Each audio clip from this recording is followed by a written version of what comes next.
Good afternoon, and welcome to the Columbus Metropolitan Club. I'm Deb Hackathorn, principal at Civic Point Government Relations. I'm also a member of the CMC Board of Trustees. Welcome to CMC's annual Jeffrey Family Legacy Fund Forum, which every year spotlights efforts to promote a thriving, equitable, and sustainable community. I'm so pleased that you're with us today. Let's take a moment to thank today's sponsors: Battelle, CK Construction, and the Jeffrey Company. We'd also like to thank Grange Insurance Audubon Center and its terrific staff for their support. Thank you as well to the Center for Human Kindness at the Columbus Foundation and the Columbus Dispatch for presenting today's live stream, which is carried on CMC's social media platforms. Join me in thanking all of our supporters for today's forum.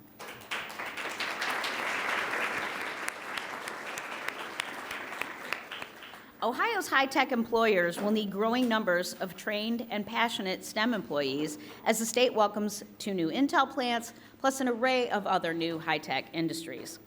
How can we close the gender and pay gap and fuel Ohio's workforce growth, particularly in the high-demand science, technology, engineering, and mathematics fields? That is the subject of today's community conversation. And to introduce our speakers, please welcome Wes Hall from today's sponsor, Battelle. Wes, you're up. Thank you so much.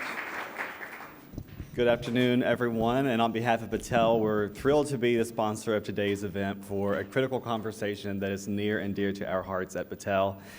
If you don't know about Battelle, we apply science and technology to some of the world's toughest problems every single day. STEM is in the DNA of what we do, and it's the future workforce. And that is exactly why we invest in STEM education as our philanthropic purpose. We provide opportunities for students around the country to get a well-rounded STEM education. And I'm honored to say that through our philanthropic funding and the work of our partners across the country, we impacted over 1.4 million students last year in K-12 education. So, yeah, thank you. We're excited about it too. And I shouldn't have to say this, but pay equity for women in STEM fields matters, and it matters to Battelle very deeply. As a matter of fact, each year, Battelle does a third-party study, an external study of pay equity across our company. Both gender, race, and ethnicity are the qualifications, and there is no pay discrepancy amongst genders at Battelle. And so it's really important to us. It's really important to us to lean into that. That's us living our values, us living our beliefs that diversity, equity, and inclusion do matter, and it does create the workplace of the future, and women have an incredible role in the STEM fields of the future. So I'm excited about that work. I'm grateful to see so many partners here in the room that have contributed to our impact in the community and can join with us to help shift that paradigm for pay equity in the future. And so at this time, it's my great pleasure to welcome and introduce today's speakers. Excited to see so many friends behind the microphones today, too. First of all, Lori Gillett, the CEO of CK Construction. Dr. Ayanna Howard, Dean of the College of Engineering at The Ohio State University. Tammy Wharton, President and CEO of the Girl Scouts of Ohio's Heartland. And our host today, Sheri Chaney Jones, founder and CEO of SureImpact, and founder and president of Measurement Resources Company. And you can read more about today's speakers in the forum flyer on your tables. Sheri, I'll turn it over to you. Thank you. Thank you, Wes. So before we get to the questions of these amazing women, I think it's important that we discuss the current realities that we face when we look at gender and pay gap in STEM fields here in Central Ohio, as well as across the country. As we all know, there's a significant lack of representation of women in STEM fields. Women make up nearly half the workforce, yet are drastically underrepresented in key lucrative fields, including STEM careers, where only 18% of leadership roles are held by women. Women are underrepresented in other growing fields, with just 11% of construction jobs. And think about how many cranes you're seeing across the city right now are filled by women. 15% of engineers and architects are women, and only 6% of welders. Also, this is, we can look at, those are adults, those are people currently working. But if we go to our girls today, a recent study that came out by the Girls Index, which was a national survey of more than 10,000 girls, showed that 46% of high school girls did not think they were smart enough for their dream jobs. This is today, ladies and gentlemen. Also, 70% of girls believe that there are certain jobs that are better for men than women, and 1/3 say that they stay away from leadership positions because they don't want people to think they are bossy.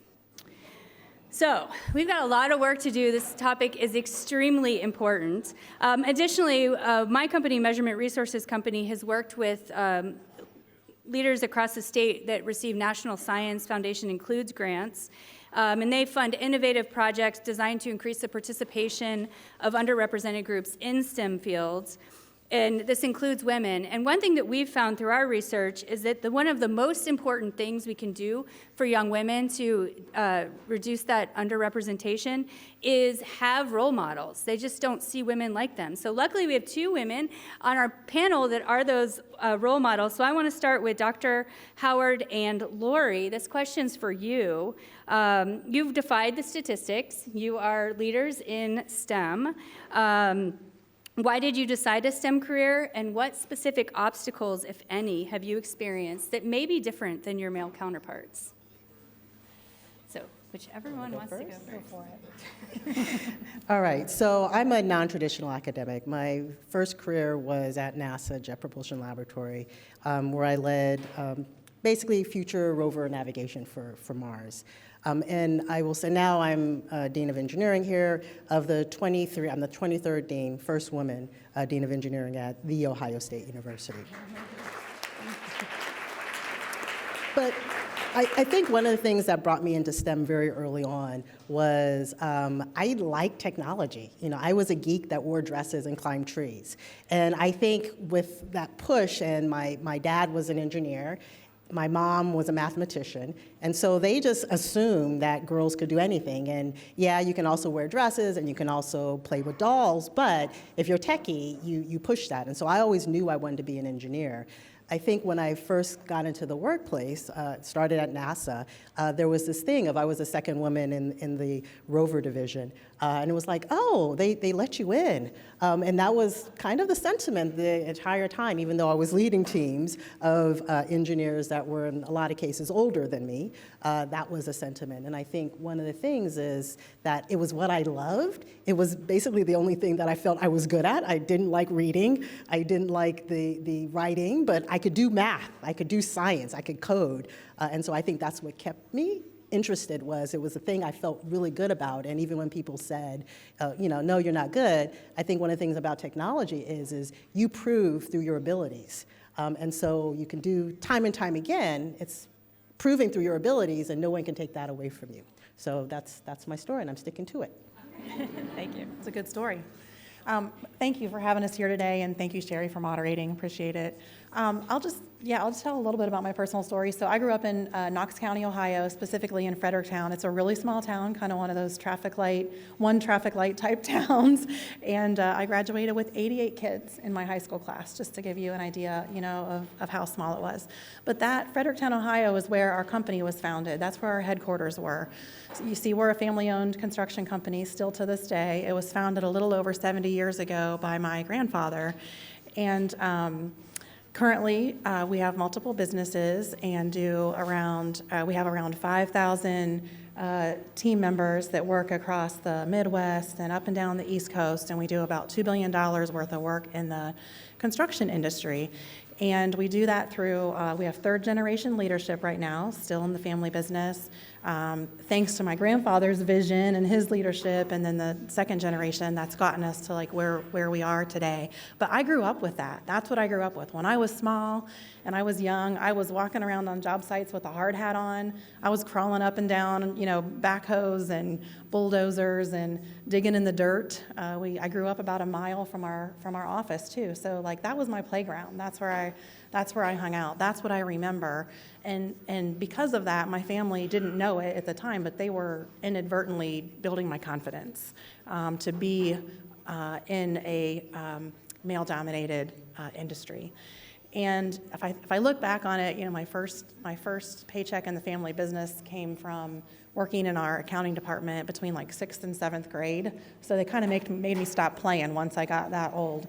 They made me work. I had to like file paperwork and copy blueprints. But from there, it just kind of, working in that accounting group and then working out in our equipment yard and our works department, and then going and getting a civil engineering degree from Ohio Northern University. Go Polar Bears, if any of you are here. Not as big of a clap as the Ohio State. And then, after college, the past 30 plus years, I've been, working in the family business, and I'll be celebrating 4 years as CEO of CK Construction here in a few months. So, thanks. Well, thank you for sharing your stories. I know, especially if any young women are in the audience or listening, we need women, more women like you, so they know that it is possible for them as well. You guys had family that supported you, but not everyone does. And so as Central Ohio continues to grow, and this growth is being driven by technology firms like Intel and the semiconductor manufacturing plants, an array of other new tech industries, if nothing is done, right? If we just say, oh, these are the statistics are the statistics, to address this gender gap in these STEM careers, what negative impacts will we see for all of us in this region? And I'll start with you, Tammy. Well, that's an easy one for me, but first I have to say it's pretty incredible sitting up here with these boss women. And yeah. And while we're clapping for them, which is absolutely incredible, unfortunately, this is not the norm. So I think that that's something that I'm going to start my comments with, is we need more women in leadership positions. You heard the statistics. Over 51% of women are in the workplace, and then the statistics are absolutely staggering when we talk about leadership. They get worse when we get to the engineering and the science and the computer science degrees. So we've got to get girls into these activities younger, and a lot of people don't realize how far you have to reach back. A girl's STEM identity forms in the 3rd grade. So think about that. We're saying in high school, oh, let's throw things at them, let's get them involved and get them ready to go to the Ohio State University or wherever so that they can get these degrees and go out and represent. But if we're not feeding that pipeline early, then that's already diluted, and we're not going to get girls in there. And so that's one of the things that that we're doing is we are partnering with individuals and companies and institutions to get girls in that pipeline early and get them involved in activities often. Because, and I love, those that know me, I love it. My favorite acronym is FAIL. And people are like, seriously, Tammy? Those that know me, they know I'm a driver and all that. But FAIL to me means first attempt in learning. And in this world, we don't let our girls fail, because once they fail, they get up and then they succeed.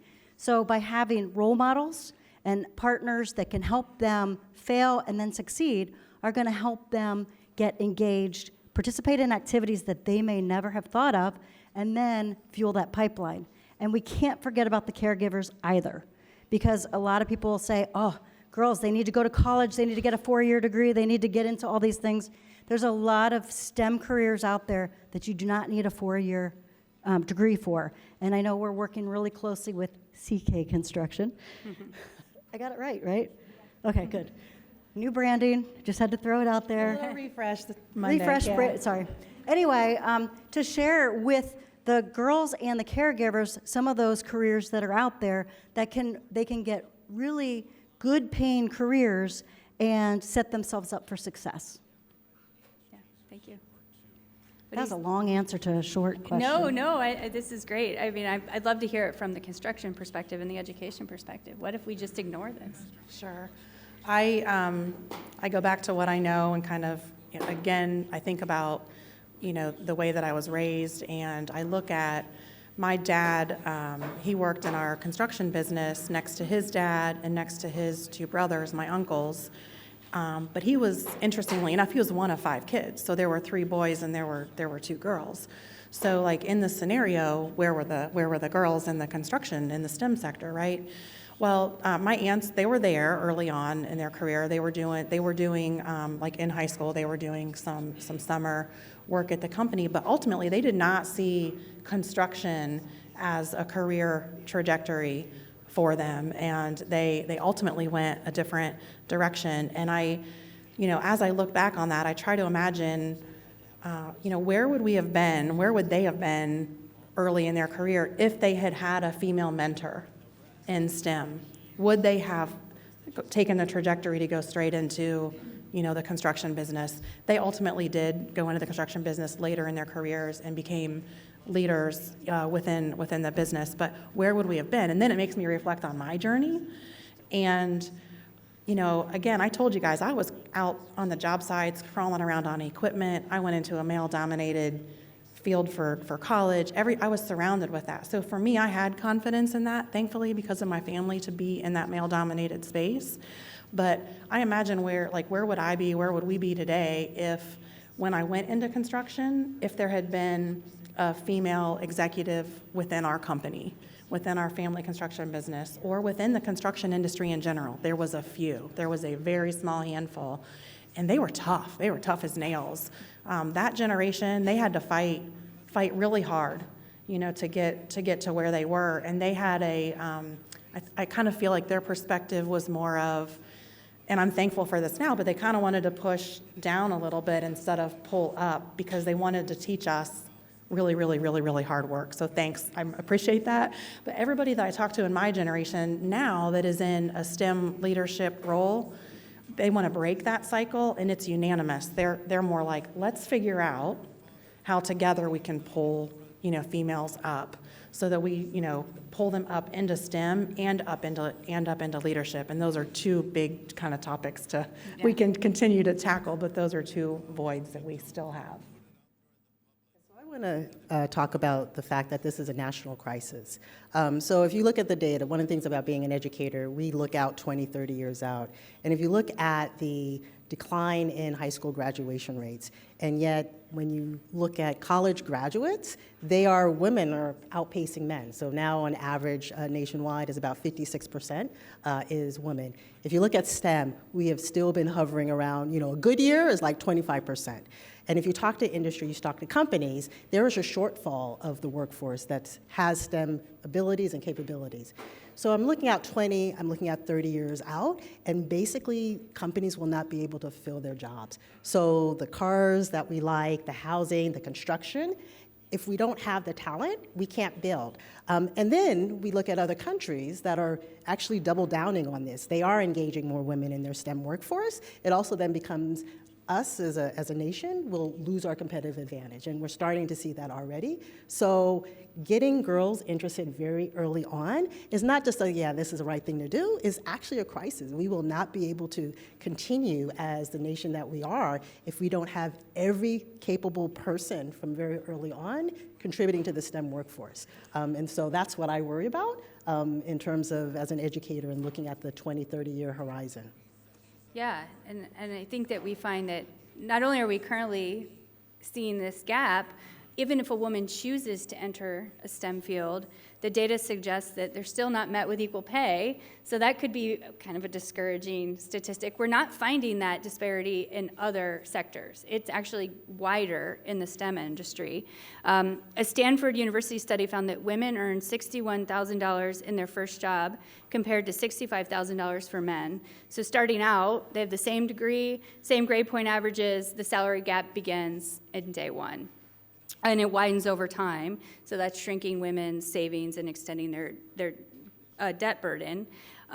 These disparities were also found in STEM academia fields in a study conducted by researchers from the University of Houston, University of California, Merced, and University of Colorado Boulder. And this, I'm a researcher, so this stuff, I just love it.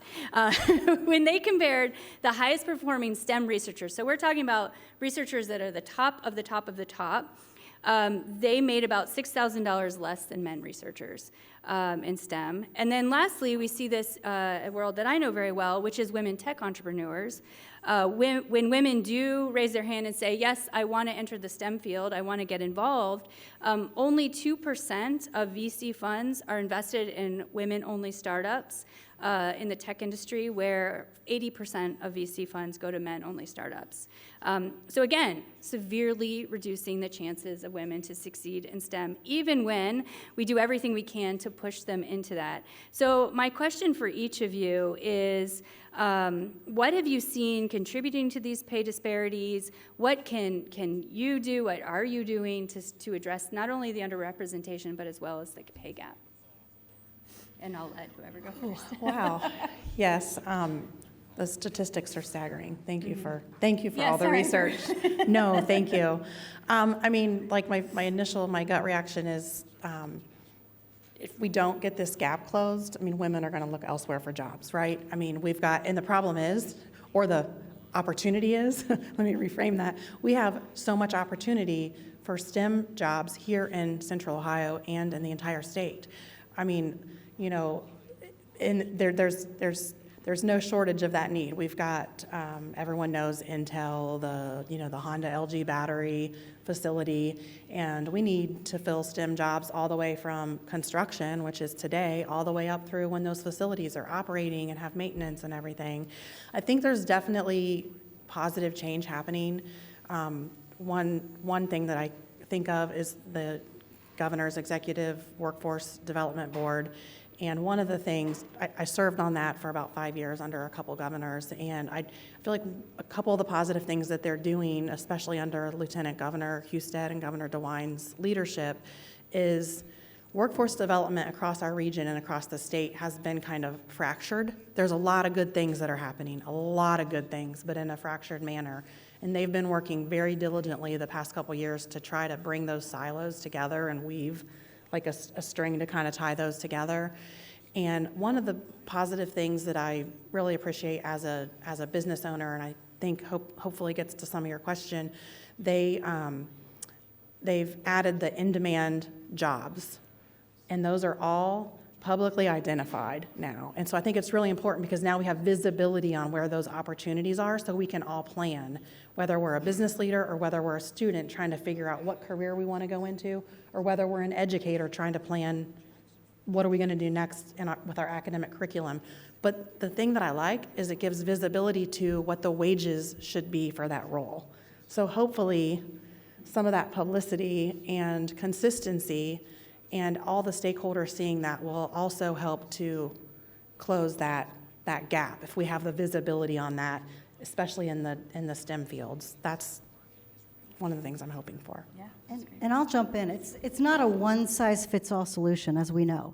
We all have a part to play in fixing this. And I come from a women's organization that supports girls, but we need men to be just as vocal on this as women. So I think that's first and foremost.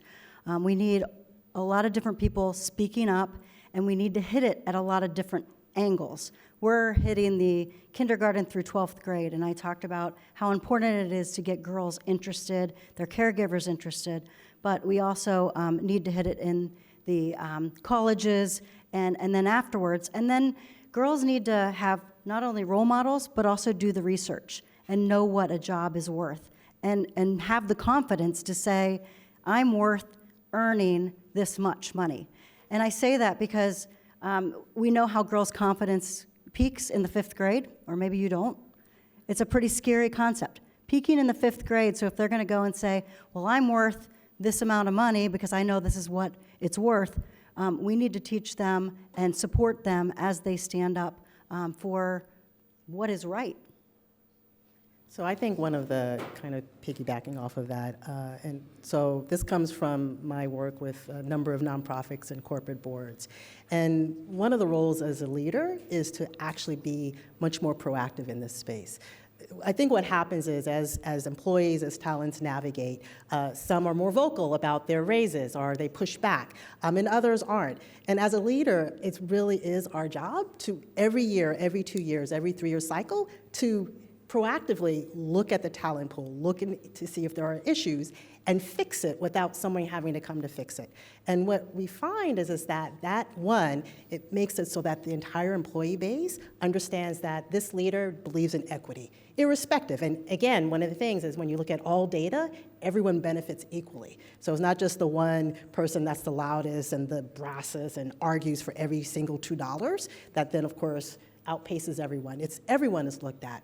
What I do also find is that also makes the leaders that report to that person and the other leaders, it starts changing culture of this is important to think about equity. This is important to think about family, life, work balance, and all of these things make it not just good for women, it makes it good for the entire organization. The best organizations do this proactively from the top, and all the leaders follow suit.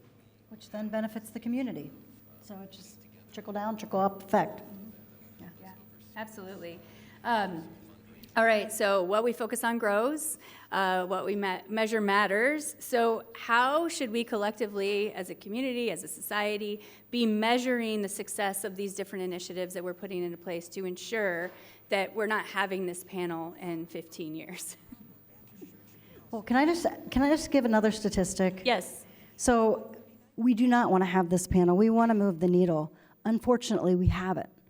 And you think about, you talked about more money going into men's initiatives than women and girls. More money goes into pets than women and girls. And so to be understanding as a community as to what we're doing, and I know I said this before, we have to be intentional.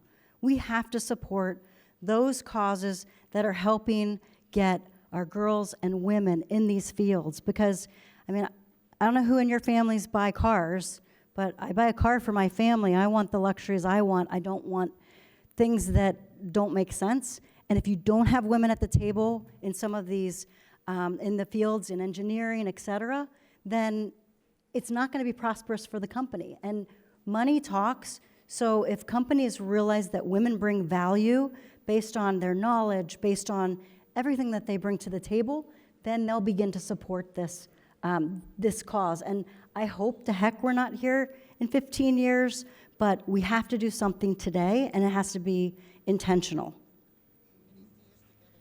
And I'm just sitting here thinking as I look across the room, how happy I am to see so many males here today, because hopefully this means that you're mentors. I know me personally, one of my male mentors is here. The president of CK Construction, Jimmy, and I have a lot of mentors that have helped me get to where I am. Within my business, most of them they're all male within my business. When I go outside of my business, I do get to enter some females in, but thank you, Jimmy, for everything that you've done to help get me here. I could talk about all the ways that he's mentored me over the years, but one thing that I see that men can do is they can help mentor, but they can also ask questions. So one example that I'll give, because I'm, construction industry that's all I know, right? So one example I'll give is half of the workforce in the United States is female. In construction, 10% is female. So there's a big gap, right? So why is that? We need to continue to have a more inclusive environment. And I had last year, for the very first time, I received a piece of feminine, female fit personal protective equipment. It was a feminine fit safety vest. And in my entire career, I had never received something that was specifically feminine fit for construction. It didn't really exist for most of my career. And then when it did, it was hard to get your hands on, and a lot of times it wasn't quality. One of my team members found a feminine fit vest, came to me and said, hey, can we get these for our team members? And so we did, and that was a year ago. And then you guys just heard Tammy say, we just went through a brand refresh on Monday. Now it's baseline expectation. Like on Monday, we gave out packets of new PPE and all kinds of fun, clothing and stuff to our team members. And the baseline expectation of what was in that package, everybody got to pick. The baseline was only if it came in a feminine size, a female fit and a male fit could it be included in that packet. You couldn't offer something that was only a male fit. That's the first time think from an inclusivity standpoint where we went to that kind of a baseline. And so those kind of inclusive changes have to keep occurring or we're going to keep sitting here. And so females require feminine fit wear. You're a rocket scientist. I mean, right? She blows me away. Like, no. But I mean, so think about, some of you might remember a few years ago, you know, when NASA had female astronauts that were going to go to go up into space, and they did not have, it was not offered female fit protective equipment and spacesuits, right? So like we have to make these changes, and men can step up and ask, you know, what do you need to do your, you know, what kind of feminine fit stuff do you need to do your job correctly? So that's why I'm happy to see men sitting here, and maybe that can help, you know, us change in the future, so. So I'm going to tell a little bit of a story based on that, because I think we had this conversation. So I was at NASA, and I was always asked, why didn't you want to be an astronaut? Because I love space. And the fact is I did apply. And what happened was there is a height limitation and requirement based on the average human size, right? And so I was too short. I mean, that was the reason, because the equipment was based on a range of like 5'1" to 6 feet, because that was considered the average. And so all the testing, all the experimentation, all of the protective gear was based on that.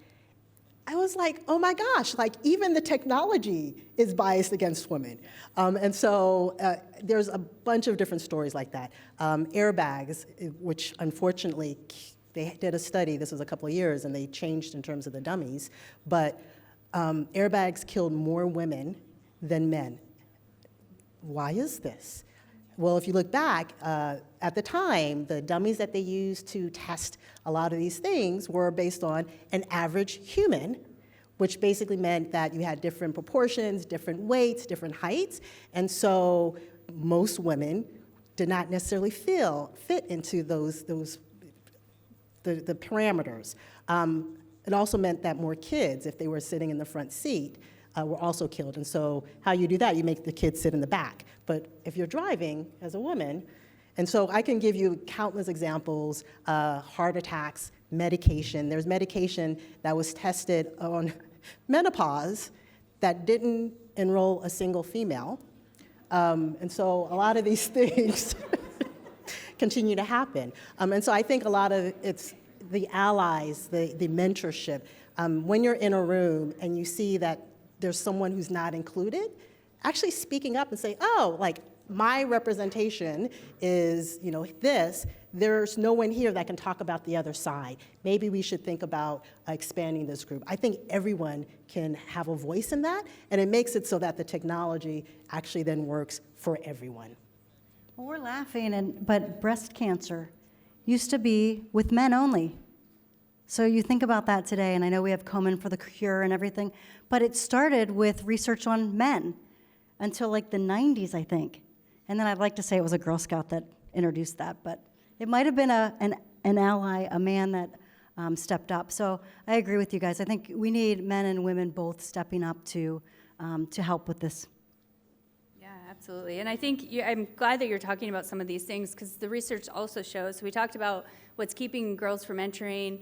We talked about once women get there, the pay inequity they experience. And then the third thing that we're seeing is that more women are identifying that in a tech industry or STEM industry, they're experiencing gender discrimination, which leads to greater burnout. And so have you seen any, because I'm all about solutions, have you seen any effective interventions, and you've already mentioned a few that are really simple to do, but that's helped decrease this trend?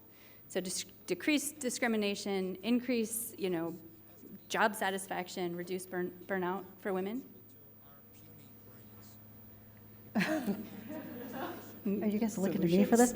Or what are you doing, Tammy? You're doing some great things. No, I love this. I honestly think that we're talking about when we step up, and I said this over and over again, we've all said it. I think we need multiple people doing this, men, women, stepping up, lots of partners. I mean, that's, I think, the key. It can't just be women out there, because we know what the statistics say about women that are in leadership get bossy. I mean, but I like being a boss, and I like being a boss with all of these ladies up here. But we need men allies, women allies, leaders that look like our girls. Because if we have an organization and in your leadership position there are people that don't look like individuals who are looking to get to leadership, then they'll move on to somewhere where they do. And I think there's lots of partnerships that we need to reach out to be able to enhance what's happening. It's not just one organization. It's if you don't have the skills, bring another organization in that does and help us out. Yeah, I just want to keep having this conversation here, but we are going to move to audience Q&A here in a little bit, so I'm going to ask our final question. But we will move to questions from our live stream and in-person audiences in just a few minutes. So if you do have a question, please make your way to the microphone now. And if you're watching online, you can type your questions into the chat.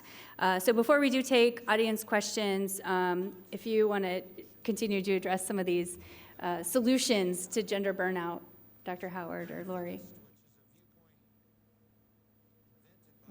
I can go. So, because solutions are harder.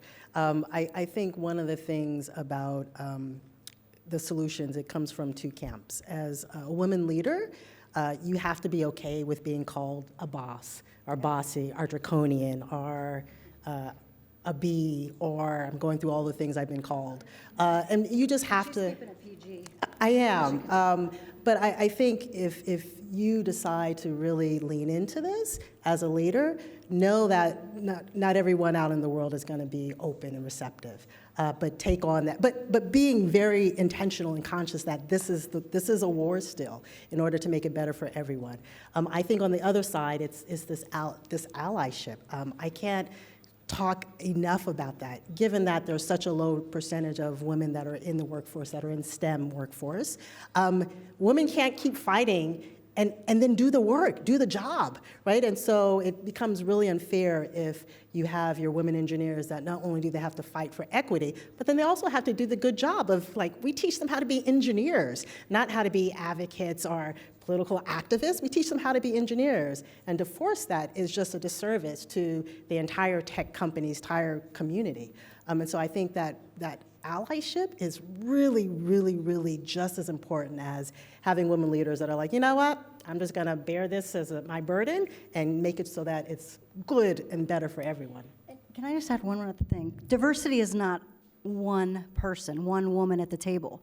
Because one woman at the table fighting, I mean, she'll fight, but you need a group. You need at least, I believe it's 30% in order to have impact. So just one doesn't do it. So we talk about allies, but you also have to have multiple women leaders at the table, multiple diverse leaders at the table if you're going to have that impact. Great, thank you. Well, it looks like it's time for our audience questions. So it's CMC's long-standing tradition to take audience questions. Lainey Cuthbert with CMC is curating questions from today's live stream audience. And for those of you who are here in person, please join Lainey at the microphone. Out of respect for others, though, please keep your questions brief and to the point so we can get to as many questions as possible. We don't have a hook or a gong, but if your question does turn into a speech, we might just look for one. Also, please keep in mind that questions do end in a question mark. Lainey, what's our first question? Thank you, Sheri. So Tanya Matthew from The Ohio State University asks, what skills, competencies, and support systems do you think are critical for women to create and develop their intellectual property and start companies, especially within academia? So I'll start with, I do have a startup. It's now a nonprofit. So it's been in existence now, I guess, 8 years. And I think one of the biggest things that I take away in terms of academia and even just a startup is perseverance. And understanding that just because you might have the best gadget in the world, if no one wants it, it's not of value. So really being in touch with the community, with your stakeholders to actually figure out what's the need and match it to the technology that you want to build. But you have to persevere, persevere, persevere. I don't have anything to add. Oh, I would say grit is always something that you heard me talk about the fail piece. You have to be willing to fail and then get up and then keep going. And then I also think you have to know your markets. Like you need to know a lot of different skills, so just be aware of what you're doing. I think, Dr. Howard, you mentioned that. Know what's out there, know what the obstacles are, so that you can problem solve, which is something that we all need to be able to do, is problem solve for any job. So your entrepreneurial fields aren't any different than a lot of other skill sets that you need, but that grit, perseverance is probably key. Good afternoon, ladies. My name is Alyssa Payne. I'm with TouchView Interactive. Relatively new as a woman in tech as of January this year, so very inspired to be among you. Thank you so much. My question is, as a woman in tech who has heavily relied on mentorship, particularly from other women, which I do appreciate, what are some practical applications that I can take with me and start implementing into my immediate communities today? I'll give one example of something that we're doing within our companies. We are doing what's called a Women's Ideas and Strategies Exchange Program, and we started this. I co-founded it with some of our other team members. Gosh, it's probably been like 8 or 10 years ago. We had been watching. We had attended a seminar that the CEO of Cardinal Health had just given. And we were also there, the Mayor Ginther, his wife was there with the Columbus Women's Commission. And it just inspired us that we needed to do something for the female specific within our organization. So we started this program. And in order to start the program, you speak about community. What did we do first? The first thing we did was we reached out to the community and asked people, asked other companies, what were they doing? What best practices do you have? So that we can learn from you. And people opened up their arms. I mean, everyone welcomed us in, gave us information, and I mean, and then you just get more and more excited, right, from the ripple effect of that. And so then we started our own program, and this year we are right now we're in the middle of our 3rd group of females going through the program, and it's everything from coaching and mentoring, spending time with senior leadership, programming specifically for them, and so the reason I'm bringing this up is because I would love to pay it forward and give that back. So anybody today, I'll stick around after, but anybody that wants to talk to me about what we're doing there so that we can give that back into the community to help, whether you're in businesses or parents. I'm also, I'm a mother of 2 young daughters, so anything we can do to pay it forward, right? I'll stick around and help share that and share the information from that program, so. Hope that helps. So just building off of that, want to address a little bit of the mentorship. I think there's 2 kind of paths when you think about mentorship. That's the mentorship that you give others, and then there's the mentorship that you receive. I think a lot of times we don't realize that we need to go out and say, hey, I would love to be your mentor. You're bright, you're smart, I can kind of see something, versus them saying, hey, would you be my mentor? What I find is one that empowers the mentee a lot of times, like, oh my gosh, this person actually wants to mentor me, I must have something. 2, you get so much personal satisfaction when you're actually giving advice. Whether they take it or not is another thing. But when you give that personal advice and you see them progress and grow, and so that personal satisfaction, but then also paying it forward, I think is really, really essential in this mentorship space. I think you both nailed it. Well, can I just say one thing really quick? Since you said that we nailed it, I think Tammy, you guys are nailing it. You and the Girl Scouts, and am I allowed to talk Yes, about the? and it's so, on the table so that everyone they has on can- their tables. So, right here in our Central Ohio community, 2 weeks from now, we're getting ready to break ground on a STEM Leadership Center.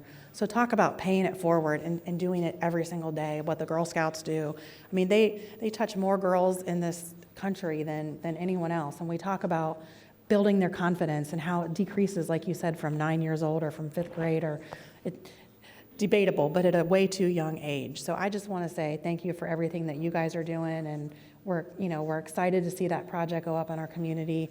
And I'm gonna give a little bit of a shameless plug too. They still need $3 million more.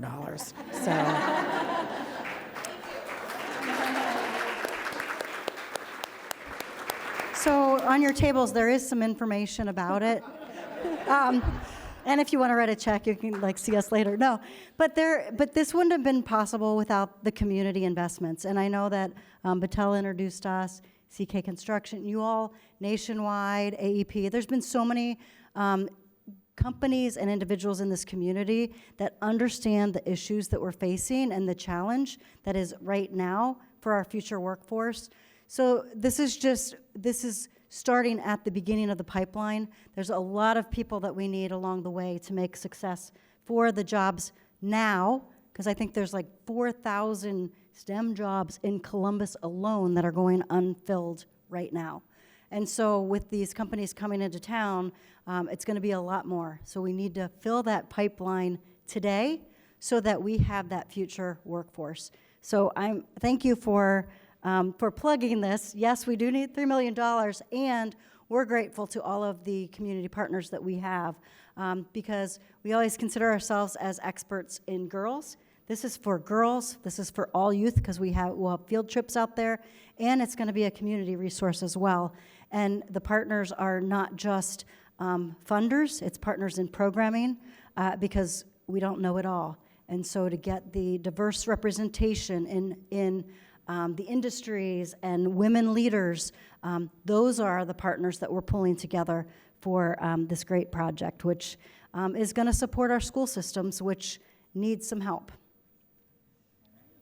Next question. Hi, my name is Warren Fishman. I was sitting here thinking, why do we have Girl Scouts and Boy Scouts? I think when both genders are exposed to the same things, we don't think of girls on camping trips or whatever. More important, I think brownies and Cub Scouts.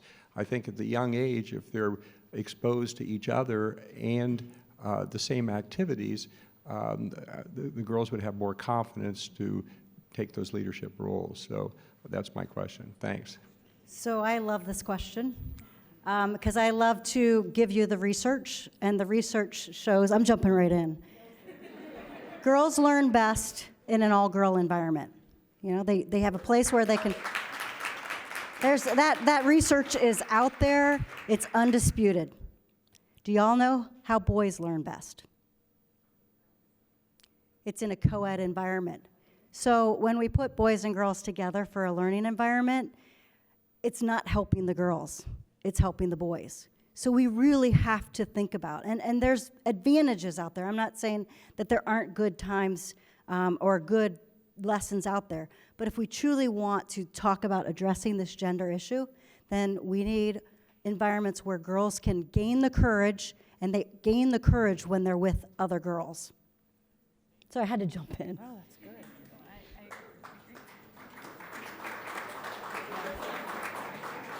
Sorry, guys. All right. Next question. Just an aside, my best mentors in higher education have been women, and I do appreciate that, I really do.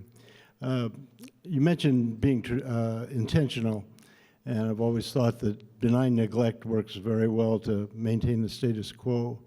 You definitely do need to be intentional about societal changes. I am wondering what kinds of things you've encountered as you were intentional, good or bad. Yeah, so I can actually wrap it to my NASA days. So everywhere I go, it's always about, I truly believe that you have to have diversity of thought, you have to have diversity of experience to build good technology. So starting at NASA, actually started a mentorship program for at-risk girls in STEM. Every single one was at risk, eventually went to college, and then became, they didn't come to NASA because, we don't make any money, but they became, engineers or computer scientists. At Georgia Tech, I ran a number of these mentorship workshops to make sure that our undergrad students and grad students maintained their skills and kept with a degree. And I also work with, at the time, students with disabilities. Again, making sure that we have representation in the space of STEM. And so, and here at Ohio State, we have actually have started moving the tide. Just this last cycle, I had 11% increase in female faculty and a 10.6% increase in our women entering class of engineers. And these are intentional things, but it's around, we actually have our students going into the high school say, you can come to The Ohio State and major in engineering. So we have a bunch of these things where we are intentionally going to the community and saying, yes, you too can be an engineer at Ohio State. It's a lot of work, though. And I would say access to programs so that our youth can get and our girls can get familiar with some of these things that are non-traditional. I don't know how many women out there do think about going into the construction industry. However, I think that's important to give them hands-on, because they're going to let me drive the digger later, right? I'm just kidding. That's a kind of an inside joke. But I mean, having access to things, and not just say, well, you're a girl, that's nice. You can go and do marketing. You can go be a nurse, which is science. You can do the traditional fields, giving them opportunities and access and to those non-traditional fields. And a lot of girls do not have, and youth in general, do not have the funds to do these activities. A lot of the schools do not have the ability to pay for some of these activities in some of these untraditional fields. So we really have to make access available. I want to make sure this young woman has the opportunity to ask her question. So we have time for one more question. Sorry, I got excited. Hi. As a senior at Columbus School for Girls and as someone who's headed to Tufts University to study computer science, what advice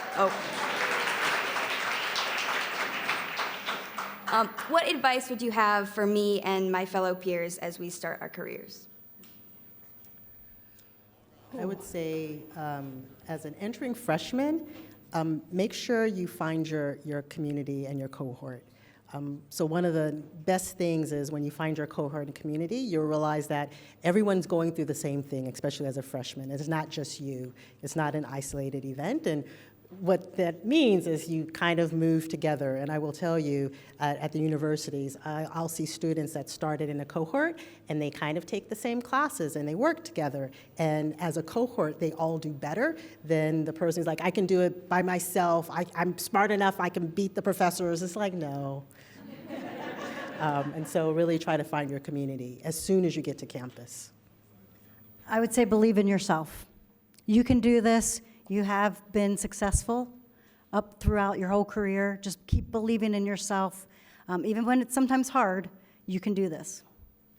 So just to tack on, just be intentional about the people that you surround yourself with. So have an intention with that group. And it might be a certain group your freshman year, and it's okay if that group changes your sophomore year. Understand, think about what your needs are, and then just fill those voids with being intentional of who you surround yourself with. And that should carry, you can do that all through your career. So good luck to you. Thank you. I wish we did have more time, but I am getting the wrap-up signal. So I'll turn it back over to Deb for final concluding remarks. So I learned today that my career path of deciding to explore being an astronaut is not going to work out because they do not have a spacesuit for this 4'11" body. It's very disappointing. I'm going to have to stay in lobbying. Just kidding. But I hope everybody will take away the thought of finding a little one in your life that has not yet made it to third grade and make sure that we are fostering her interest in STEM and being naturally curious as all children are. So thank you so much for being here. Thank you for attending this year's Jeffrey Family Legacy Fund Forum. And thank you to our sponsors today, Battelle, CK Construction, and the Jeffrey Company. Thank you to the Grange Insurance Audubon Center, our virtual seat patrons, and to the Center for Human Kindness at the Columbus Foundation and the Columbus Dispatch for supporting today's live stream. And our very special appreciation to today's speakers, Lori Gillett, Ayanna Howard, Tammy Wharton, and our host, Sheri Chaney Jones. Thank you. Thank you, thank you. Please make sure you make plans to attend next week's forum, Wednesday, Electric, Autonomous, and Green, the Future of Personal Transportation, right here at the Grange Insurance Audubon Center. Please take a moment to answer that survey we mentioned in your form flyer. Thank you for being here. We couldn't do it without you. Have a wonderful day.